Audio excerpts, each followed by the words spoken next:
Hi everyone, welcome to my channel Software Farmer.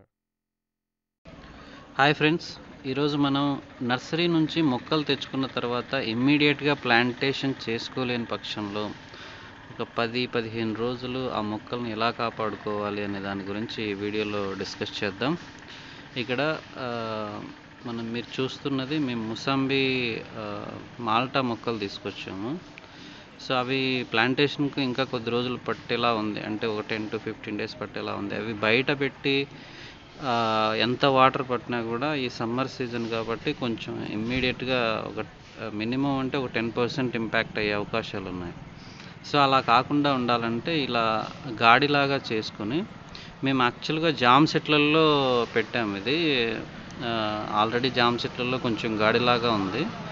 So దాన్నే base చేసుకొని ఇంకా కొంచెం మట్టి తీసి కొంచెం గాడిలాగా చేయడం వల్ల బాగా షేప్ వచ్చిందనమాట. ఇలా షేప్ వచ్చిన తర్వాత దాన్ని ఆ మొక్కల్ని మనం ఆ గాడిలో వరుసలాగా పేర్చుకొని సో దానికి మనం నీళ్ళు వదులుకోవాల్సి ఉంటుంది. సో మీరు చూస్తున్నది ఇది మా జామ తోట.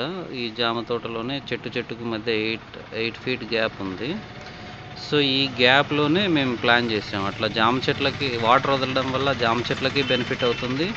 సో దాంతోపాటు ఇంకొకటి హాఫ్ షేడింగ్ వస్తుంది, అంటే కొంచెం నీడ కూడా వస్తుంది మొక్కలకి ఇబ్బంది జరగకోకుండా.